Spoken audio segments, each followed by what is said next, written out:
श्रीगुरो श्रीयुत्पदकमलं श्रीगुरून् वैष्णवांश्च च श्रीरूपं साग्रजातं सहगण रघुनाथान्वितं तं सजीवं सावधूतं सावधूतं परिजनसहितं कृष्ण चैतन्यदेवं श्रीराधा कृष्ण पादान सहगण ललिता श्री विशाखान्वितांश्च च गुरुवे गौरचंद्राय राधिकाय तदालय कृष्णाय कृष्ण भक्ताय तद्भक्ताय नमो नमः। नमो विष्णुपादाय कृष्ण प्रेष्ठाय भूतले श्री श्रीमद्भक्ति वेदांत श्री श्रीधर गोस्वामी नामिने। नमो ओम गुरुदेवाय धीमते सौम्य मूर्तये श्री श्रीमद्भक्ति स्वरूप सिद्धांति प्रभवे श्री महात्मने। नमो विष्णुपादाय श्री राधिकाय प्रियात्मने श्री श्रीमद्भक्ति वेदांत श्री नारायण गोस्वामी नामिने।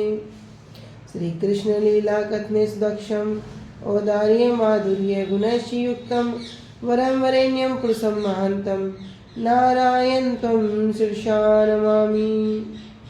वाञ्छा कल्पतरुभ्यश्च कृपा सिन्धुभ्येव च पतितानां पावनेभ्यो वैष्णवेभ्यो नमो नमः।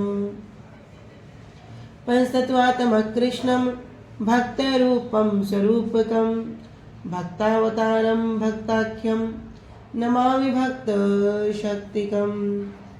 श्री कृष्ण चैतन्य प्रभु नित्यानंदा श्री अद्वैत गदाधर श्रीवासादि गौर भक्ता वृंदा। हरे कृष्णा कृष्णा कृष्णा हरे हरे हरे राम राम राम हरे हरे। सर्वप्रथम मेरे आराध्यतम गुरुदेव श्री श्रीमद् भक्ति वेदांत श्री श्रीधर गोस्वामी महाराज जी के श्री अभय चरण सरोज में अनंत कोटि दंडवत प्रणाम ज्ञापित करती हूँ। तदुपरांत मेरे परम गुरुदेव जय नित्य लीला प्रविष्ट ओम विष्णुपाद अष्टोत्तर शत श्री श्रीमद् भक्ति श्री रूप सिद्धांति गोस्वामी महाराज जी एवं नित्य लीला प्रविष्ट ओम विष्णुपाद अष्टोत्तर शत श्री श्रीमद् भक्ति वेदांत श्री नारायण गोस्वामी महाराज जी के श्री अभय चरण सरोज में श्रद्धा पुष्पांजलि अर्पण करते हुए उनसे अहेतु कृपा की वांछा करती हूँ। श्री श्री चैतन्य चैतामृत ग्रंथकार श्री कृष्णदास कविराज गोस्वामी जी के चरणों में भी दंडवत प्रणाम ज्ञापित करते हुए सभी अहेतु कृपा की वांछा करती हूँ। उपस्थित वैष्णव जन भक्तवृंद सभी को मेरा यथा योग्य दंडवत प्रणाम स्वीकार हो। सभी को हरे कृष्णा दंडवत प्रणाम। हरे कृष्णा दीदी दंडवत प्रणाम। हरे कृष्णा दीदी दंडवत प्रणाम। हरे कृष्णा दीदी दंडवत प्रणाम। राधे राधे राधे राधे सबको दंडवत प्रणाम सभी को। हरे कृष्णा सभी को दंडवत प्रणाम। श्री गुरुदेव की अहेतु कृपा से हमारा जो ग्रंथ चल रहा है उसका नाम है श्री श्री चैतन्य चैतामृत। श्री श्री चैतन्य चैतामृत ग्रंथ के अंतर्गत हम आ चुके हैं पेज संख्या 14 अध्याय, पेज संख्या 548 और प्यार संख्या है हमारा 167।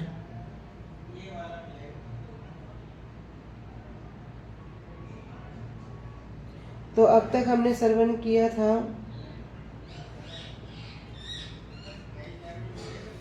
कि कितने प्रकार के भाव के विषय में, कितने प्रकार की नायिकाओं के विषय में, ये अभी हमने श्रवण किया था। इसके पश्चात श्रवण किया था कि एक जो गोपियां हैं वे दो प्रकार से हैं, उनके वैचित्र्य दो प्रकार से हैं। एक है वामा पक्ष की, एक है दक्षिणा पक्ष की। इसमें जो राधा रानी हैं जो सर्वश्रेष्ठ हैं वे क्या हैं? जो उज्ज्वल रस प्रेम रूपी रत्नों की जो खान हैं वे निरंतर किस भाव में हैं? वाम्य भाव को धारण करने वाली हैं। और वाम्य भाव भी हमने श्रवण किया था कि वाम्य भाव किस प्रकार का है कि जो नायिका सदैव क्या करेंगी? मान करने के लिए चेष्टाशील रहेंगी। और अगर मान शिथिल पड़ जाएगा तो अत्यंत कोप करेंगी। नायक को किस प्रकार से वशीभूत करने में वे समर्थ हो जाएंगी और नायक के प्रति क्या करेंगी, कठोर, अधिकतर क्या होगी, कठोर रहेंगी। वही कौन होंगी, वामा। और जो हमने दक्षिणा श्रवण किया, दक्षिणा क्या था कि जो नायिका मान करने में तो असमर्थ होती है और नायक के प्रति क्या करेंगी, अपनी युक्तिपूर्ण प्रिय वचनों का प्रयोग करेंगी। वामा पर भाव क्या करेंगे, कठोर शब्दों का प्रयोग करेंगी और दक्षिणा जो होंगी वे युक्तिपूर्ण प्रिय वचनों का प्रयोग करेंगी और नायक के प्रति क्या होंगी, पूर्ण रूप से उनके वचनों से प्रसन्न हो जाएंगी। उन्हें कहते हैं दक्षिणा। तो हमारा कल ये हो चुका था सब। अब हम आ चुके हैं 167 पे। तो अभी भाव के विषय में बता रहे हैं कि अष्ट सात्विक हर्षादि व्यभिचारी चार, सहज प्रेम विसंति भाव अलंकार। अष्ट सात्विक अर्थात जो 8 प्रकार के जो सात्विक भाव हैं, कह रहे हर्ष आदि, हर्ष आदि, हर्ष, स्वेद, कंप, अश्रु, ये जितने भी भाव हैं, व्यभिचारी लक्षण, ये सब क्या है, विशिष्ट लक्षण हैं, जिनका सहज प्रेम विसंति भाव अलंकार, जो सहज रूप से 20 अलंकार हैं, जिनके अंदर क्या है, सहज रूप से व्यभिचारी अर्थात 33 प्रकार के तो हमने व्यभिचारी भाव को श्रवण किया था। और इनके अंदर अलंकार कितने हैं, विसंति 20 प्रकार के अलंकार सम्मिलित हैं। तो जो हमने 33 व्यभिचारी भाव को श्रवण किया था, इनको हम अभी इसमें आगे भी श्रवण करेंगे। किल किंचित कुटुमित विलास ललित, विभोग मोटाइत आर मोदग्ध चारित्र। कह रहे किल किंचित कुटुमित विलास ललित, विभोग मोटाइत आर मोगद्य चकित। किल किंचित कह रहे कृष्ण को देखते समय जो एक विशेष प्रकार का भाव होता है। हमने क्या श्रवण किया था कि जब राधा रानी कृष्ण को अचानक ही दर्शन कर लेती है तो वे क्या होती है, वो जो उस समय जो उनके हृदय में जो भाव उत्पन्न होते हैं, उन्हीं भाव से क्या होती है, सज जाती है, उन्हीं भाव रूपी अलंकार से वे विभूषित हो जाती हैं। तो किल किंचित ये एक प्रकार का भाव है। कह रहे कृष्ण को देखते समय एक विशेष प्रकार का जो भाव है। कुटुमित, विलास, ललित, विभोग, विभोग मतलब अगर कोई नायक कोई प्रिय मिलना चाह रहा है तो उनकी जो मिलने की अवहेलना करना। मोटाइत यदि कोई प्रिय है उसकी शब्द तथा उसकी याद से काम वासना का जागृत होना। आर मोगद्य और मुग्ध होने की दशा में सब कुछ जानने पर भी ना जानने की जो स्थिति है। चकित नायिका के भयभीत होने की दशा में, यद्यपि भयभीत नहीं होती है, कह रहे नायिका के भयभीत होने की दशा में। तो ये कुछ प्रकार के यहाँ पे 33 प्रकार के व्यभिचारी भाव हैं और 20 प्रकार के उसमें अलंकार हैं। एत भाव भूषाए भूषित से राधार अंगार, देखिते उथले कृष्ण सुखाब्दी तरंग। एत भाव इतने अधिक भाव, भूषाए जो इतने अधिक भाव रूपी जो आभूषण हैं, यहाँ आभूषण अलग से नहीं है कि गले का हार हो गया, मांग टीका हो गया, हाथों में बड़े सुंदर सुंदर कड़े हो गए, पायल हो गई। कह रहे हैं भाव अलग, ये जो अलंकार है अलग से नहीं है, कह रहे भाव ही अलंकार हैं।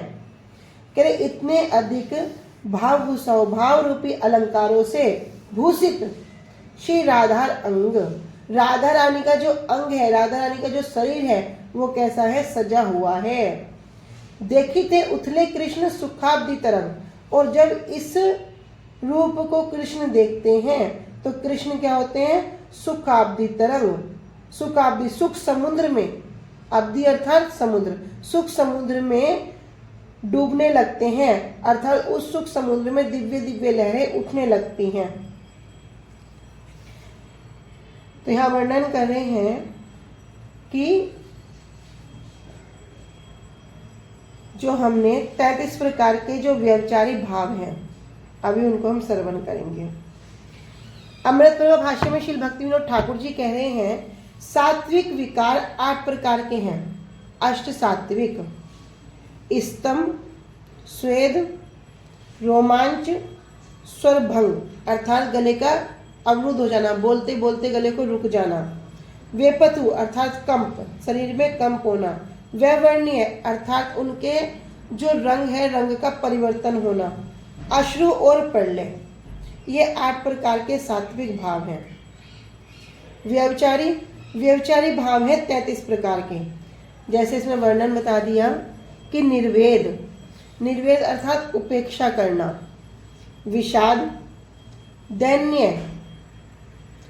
अर्थात दीनता, ग्लानि अर्थात ऐसा सोचना कि मेरी ही कुछ गलती है, मैंने ही कुछ गलती की है, शर्म, थकान, मद, उन्माद, गर्व, शंका, त्रास, आवेग, त्रास मतलब किसी कार्य को करते हुए झटका मिलना, आवेग, तीव्र आवेश होना, उन्माद, अपस्मार मतलब भूलना, व्याधि, बीमारियां, मोह, मृत्यु, आलस्य, जाड्य अर्थात असमर्थता दिखाना कि मैं इस कार्य में असमर्थ हूँ, व्रीड़ा, लज्जा, अभित्था मतलब छुपाव करना, स्मृति, वितर्क, चिंता, मति, धूति कहते हैं सहनशीलता को, धृति, हर्ष, औत्सुक्य अर्थात उत्सुकता, आग्रह, हिंसा, अमर्ष, क्रोध, असूया, ईर्ष्या करना, चापल्य, दृष्टता, निंद्रा, सुप्ति, गहरी नींद तथा प्रबोध अर्थात जागृति। तो ये 33 प्रकार के व्यभिचारी भाव हैं। फिर इन भावों में ही 20 प्रकार के अलंकार हैं।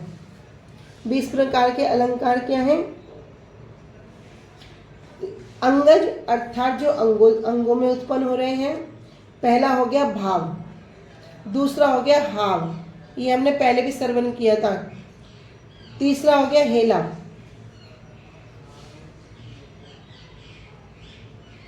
अयत्नज अर्थात बिना प्रयास के उत्पन्न। चौथा हो गया शोभा, पांचवा है कांति, छठा दीप्ति, सातवां माधुर्य, आठवां प्रगल्भता, औदार्य, 10वां धैर्य अर्थात स्वभाव से उत्पन्न। 11वां है लीला, 12वां विलास, विच्छक्ति, विभ्रम, किलकिंचित, मोटायित, कुटुमित, विभोक, ललित और विकृत। ये 20 प्रकार के अलंकार हो गए। अनुभाष्य में वर्णन कर रहे हैं भक्ति सिद्धांत सरस्वती ठाकुर प्रभुपाद जी। कह रहे हैं किलकिंचित। इसी अध्याय की 174 संख्या को देखें। तो पहले हम 174 पे ही चलते हैं।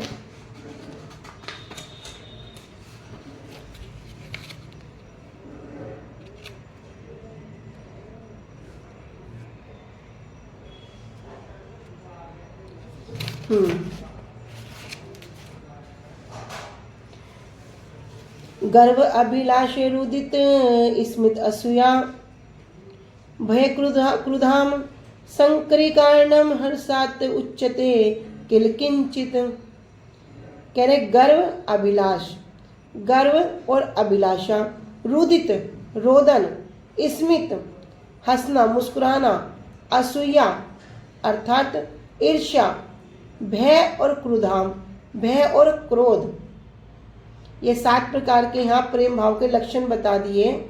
कह रहे गर्व करना, अभिलाष अभिलाषा, रुदित रोना, स्मित मुस्कुराना, असूया ईर्ष्या, भय अर्थात डर और क्रोधाम अर्थात क्रोध। कह रहे 7 प्रकार के जो प्रेम भाव के जो लक्षण हैं। संक्रीकरणम हृष्यात उच्चते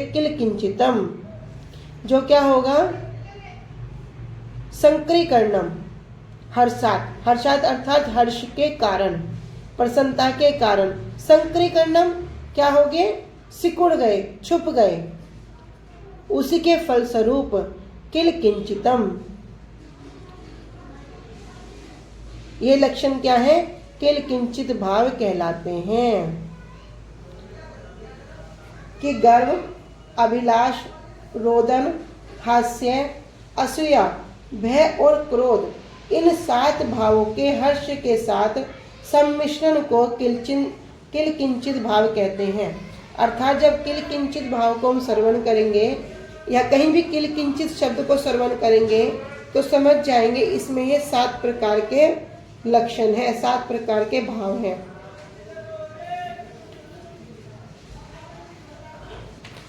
वापिस में ही आ जाते हैं। विलास, विलास के लिए इसी अध्याय की 187 संख्या देखते हैं। अब आ जाओ 187 प्यार पे।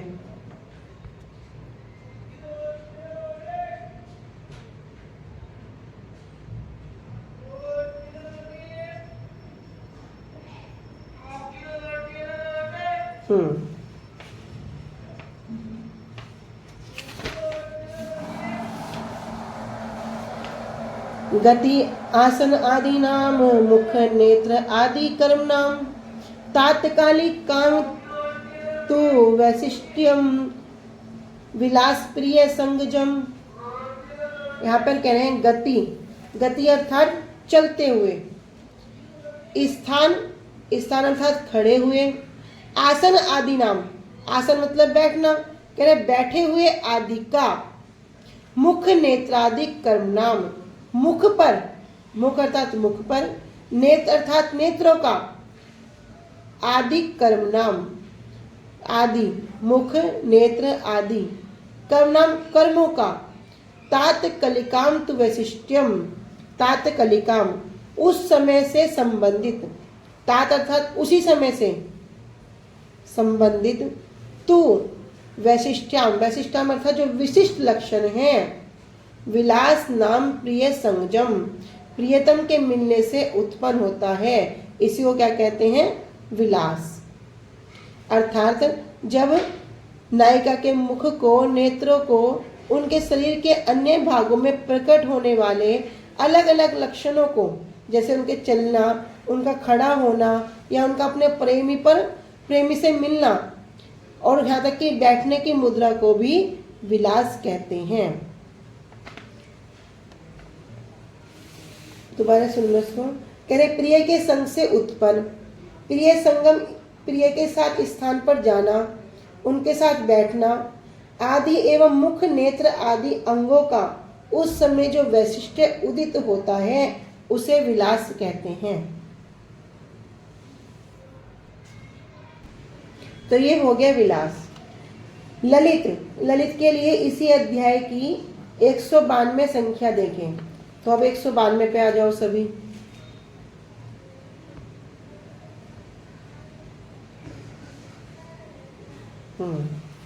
विन्यास भृंगी अंगानाम, भ्रुविलास मनोहरा, सुकुमार सुकुमारा भवेत यत्र ललितम तत्र उद्याहतम। ये हो गया। कह रहे ललित, ललित का तात्पर्य क्या? कह रहे विन्यास, विन्यास अर्थात प्रबंध में, भृंगी, भृंगी मतलब टेढ़ा, टेढ़े, अंगानाम, अंगानाम शरीर के अंगों का, भ्रुविलास, भ्रुविलास भोह की लीला के कारण, जो शरीर के अंगों से क्या करते हैं? भृंगी करते हैं, भोह को क्या करते हैं? थोड़ा टेढ़ा करते हैं। मनोहरा, सुकुमारा अत्यंत कोमल, सु अर्थात अत्यंत, कुमारा कोमल, भवेत, भवेत न हो सकता है, हो जाता है, यत्र ललिताम तत्र उद्यतम, कि जिसे क्या कहते हैं? यत्र ललिताम, जिसे ललित अलंकार कहा जाता है। कह रहे जब शारीरिक अंग क्या होते हैं? अत्यंत कोमल, अंग मुलायम होते हैं और भंगिमा युक्त हो, अर्थात जब भृंगी सुंदर ढंग से उत्तेजित हो तो नारी का जो स्वभाव है, नारी के स्वभाव का सौंदर्य आभूषण प्रकट होता है। जिसे ललित अलंकार कहा जाता है, जहाँ जिन चेष्टाओं से अंगों की विन्यास भृंगी और भोहों का विलास मनोहर और सुकुमार होता है, वही ललित अलंकार कहा जाता है।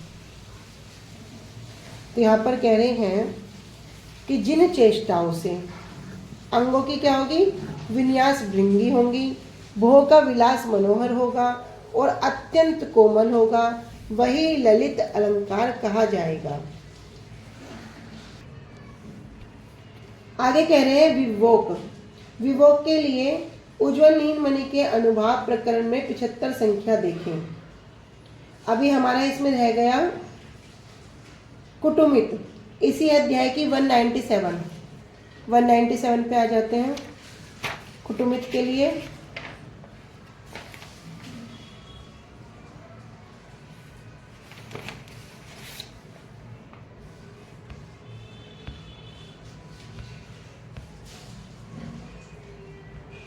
कह रहे स्तन अदर आदि ग्रहणे हत प्रीति अपि संभ्रांत बहिर्क्रोध विविधवत प्रोक्तम कुटुमितम बुद्धि।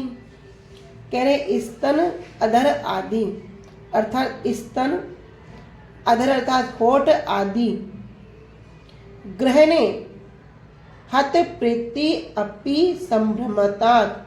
कह रहे संभ्रमात सम्मान के कारण, हत प्रीति हृदय की संतुष्टि, ग्रहणे अपि छुपे जाने पर भी, यद्यपि बाहर से क्रोध, बहिर्क्रोधो बाहर से क्रोध, व्यवित वत प्रोक्तम और व्यथित दुखी वत प्रोक्तम, प्रोक्तम कहते हैं बुलाना। कुटुमित शब्द बुद्धि, बुद्धि अर्थात विद्वानों के द्वारा कुटुमित भाव कहा गया है। कह रहे हैं कि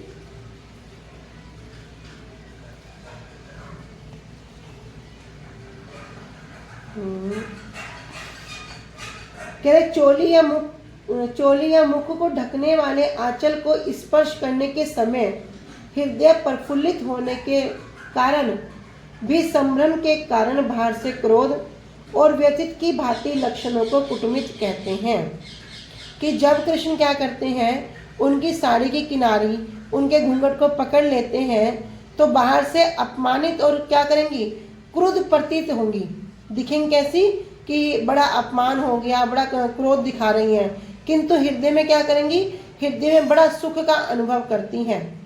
विद्वान लोग इसे ही कुटुमित भाव कहते हैं कि अंदर से, ऊपर से तो क्रोधी स्वभाव होगा, लेकिन अंदर से प्रेम होगा, अंदर से उसको सुख अनुभव करेंगी।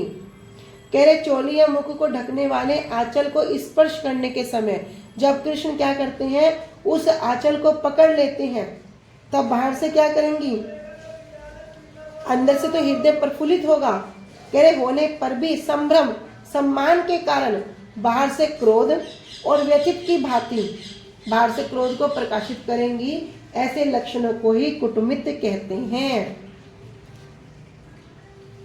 ठीक है, समझ में आया?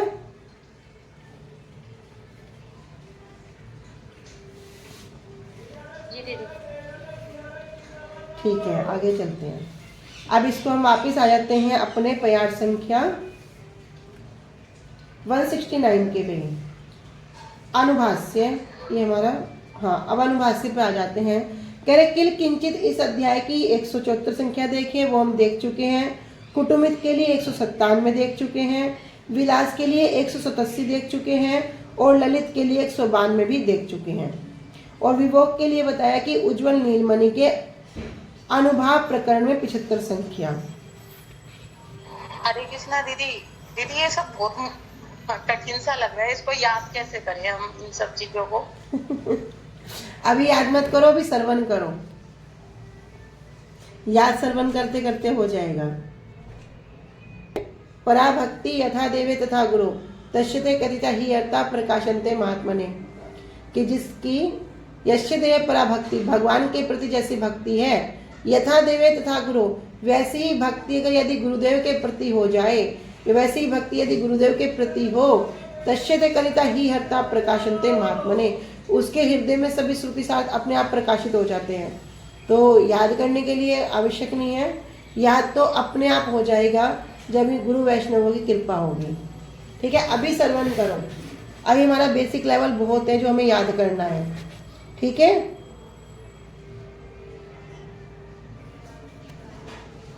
जी दीदी। कहीं ना कहीं ये ताप हमें दुखी नहीं कर सकते। तो जब इन तापों से छुटकारा कब मिल रहा? बस कथा श्रवण करने से। इतनी सारी कथा सुनते हैं, गुरुवर्ग 3-3 घंटे 4-4 घंटे कथा सुनाते हैं, क्या सब याद रहता है? नहीं रहता। किंतु जब उस कथा में बैठ जाते हैं तो एक जो हृदय को जो अनुभूति है, जो कहते हैं ना भैया कहीं भी जाओ, किसी कुछ मांगने की इच्छा नहीं रही, लेकिन वो एक चीज मांगेगा। क्या मांगेगा? बस सुख शांति, सुख शांति। किसी की कुछ मांगने की इच्छा नहीं रही, मंदिर में जाएगा, कहीं भी जाएगा, बस शिव जी को जल चढ़ाएगा, मुझे और कुछ नहीं चाहिए, मुझे सुख शांति चाहिए, और कुछ नहीं चाहिए, बस शांति चाहिए। वही मिलती नहीं है, वही मिलती नहीं है। तो वो कहाँ मिलती है? वो इन शुद्ध रूप कथाओं में मिलती है, गुरुवर्गों की कथाएं मिलती है। तो बहुत कुछ कथाएं मिलता है। क्या मिलता है? सबसे इम्पोर्टेंट बात अब ये शांति मिलती है, जहाँ बैठ के हृदय को प्रसन्नता मिलती है, जहाँ बैठ के उठ के आने का मन नहीं करता है। तो कथा तो हम इसलिए श्रवण कर रहे हैं। एक छोटी सी कथा सुन रहे इसी पे। एक बार क्या हुआ, सबकी भीड़ लग गई, सभी जितने जीव हैं सबकी भीड़ लग गई भगवान के पास। भगवान के पास गए, बोले हमें, आप तो भगवान है ना, आप तो सब कुछ देने वाले हो, आप हमें ऐसी वस्तु दो जिससे हमें कोई अभाव ही न रहे। भगवान बोले ठीक है, मैं तुम्हें सब कुछ दूंगा कि तुम्हें किसी भी चीज का अभाव नहीं रहेगा, तुम्हें कुछ भी मांगने के लिए मेरे पास नहीं आना पड़ेगा। तो सब सब जीव तो प्रसन्न हो गए, कह रहे तो बहुत अच्छी बात कही। तो सबके सब लाइन में लग गए, तो सबके सब लाइन में लग गए। वहाँ पर सब चींटी, कुत्ते, बिल्ली सब थे, सब लिए चलते रहे। जब कोई एक मनुष्य गया, मनुष्य ने क्या किया, भगवान के आगे बड़ा सा अपना पल्ला फैला दिया, जैसे हम अपना आंचल फैलाते हैं ना, ऐसे ही बड़ा सा आंचल फैला दिया और बोले प्रभु दो। हमारा मांगने की वृत्ति है ना, हम मांगते ना, बड़ा कंजूसी नहीं करते मांगते समय। अगर कोई एक छोटा सा सामान देगा, हम बहुत बड़ा पल्ला फैला लेंगे। यहाँ तो साक्षात भगवान दे रहे हैं। तो क्या किया, बड़ा आंचल फैला लिया, बोले प्रभु दे दो। भगवान ने सब कुछ देना शुरू किया, सब कुछ दिया, सब कुछ दिया, यहाँ तक कि सब कुछ दे दिया। तो इतने में क्या हुआ, कोई एक वस्तु उसके आंचल से नीचे गिर गई, नीचे गिर गई। उसने क्या किया, अब इतना कुछ मिल गया तो एक गिर गई तो क्या है, उसे उठाया नहीं, चला गया। तो अब वो क्या गिरा, कह रहे भगवान ने सब कुछ दिया, लेकिन जब वो क्या गिरा, वो उसकी शांति, वो शांति नीचे गिर गई। तब रुक्मणी भाई खड़ी है, रुक्मणी कह रही प्रभु आपने वो तो सब कुछ देना था, आपने सब कुछ क्यों नहीं दिया? तो भगवान भी कह रहे हैं भाई मैंने तो सब कुछ दिया था, जब इसने नहीं लिया या इसने उसको घेर दिया तो इसमें मैं क्या कर सकता हूँ? तो भैया ये जो शांति है हमें कहीं नहीं मिलती, ये हमें भगवान और भगवान संबंधी जितने भी ये भक्त लोग हैं इन्हीं के पास बैठकर इस शांति का अनुभव कर सकते हैं। तो कथा को अभी सुनो, जितना हो सकता है सुनो। बेसिक चीज़ें बहुत सारी हैं सीखने के लिए।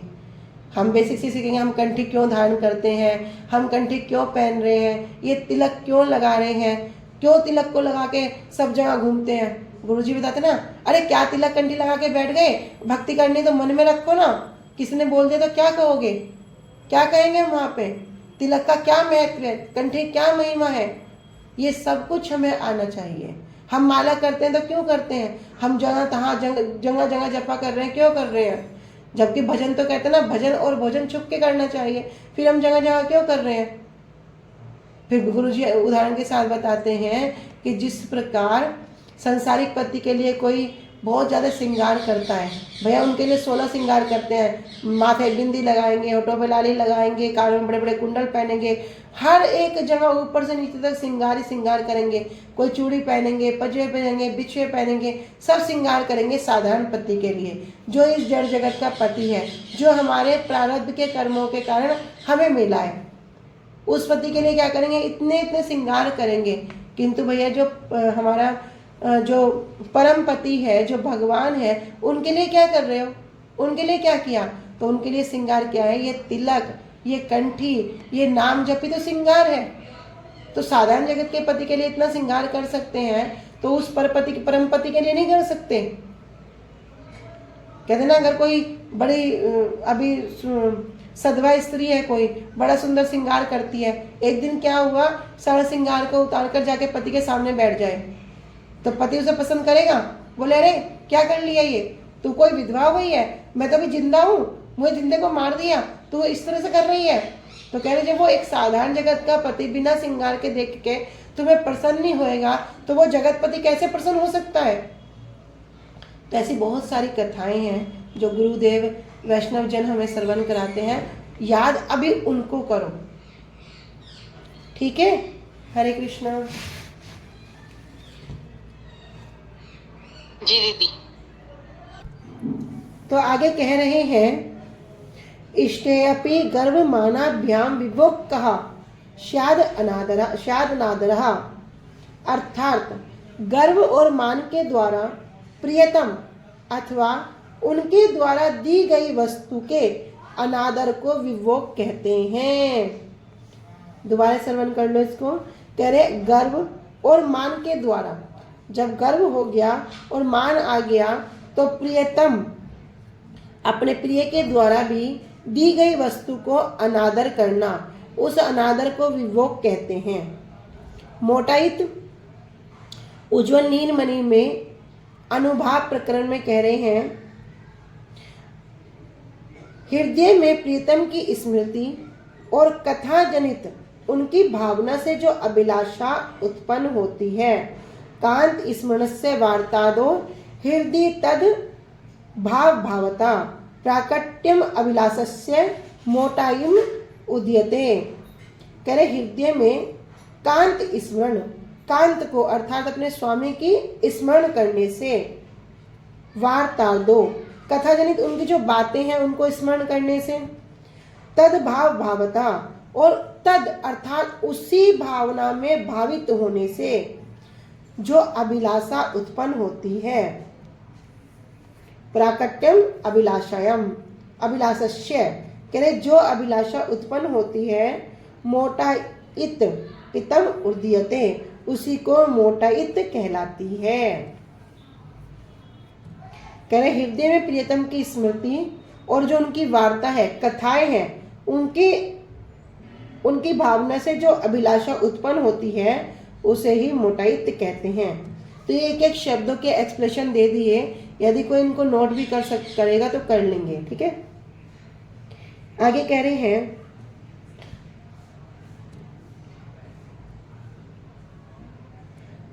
ज्ञातस्य अप्यज्ञम प्रच्छा प्रिय अग्रे मोगद्य मृतम। कह रहे अर्थात कांत के सामने नायिका किसी विषय को जानने पर भी जैसे नहीं जानती, ये कहते ना इग्नोर करना, देख के भी अनदेखा करना। कह रहे स्वामी के सामने नायिका क्या करती है, किसी विषय को जानने पर भी जैसे नहीं जानती, इस प्रकार के भाव को प्रकाश करने की जो जिज्ञासा करती हैं उसी को मोगद्य कहते हैं। चकित, चकित को कह रहे हैं प्रिय अग्रे चकितम भीतरे स्थाने अपि भयम महात, अर्थात कांत के सम्मुख होने पर, भयभीत नहीं होने पर भी, स्वामी के सामने उपस्थित होने पर कोई डर नहीं है। कह रहे डर नहीं होने पर भी नायिका क्या प्रदर्शित कर रही है, अत्यंत भयभीत होने का प्रदर्शन करती है, उसी को चकित कहते हैं। तो आज हम इसको यहीं तक रखते हैं, कल हम 170 से श्रवण करेंगे। वांछा कल्पतरुभ्यश्च कृपा सिन्धुभ्येव च पतितानां पावनेभ्यो वैष्णवेभ्यो नमो नमः। श्री गुरुदेव की जय, अनंत कोटि वैष्णव वृंद की जय। निताय गौर प्रेमानंदे हरि हरि बोल। निताय गौर प्रेमानंदे हरि हरि बोल। निताय गौर प्रेमानंदे हरि हरि बोल। हरे कृष्णा। सभी को दंडवत प्रणाम। हरे कृष्णा। हरे कृष्णा। हरे कृष्णा।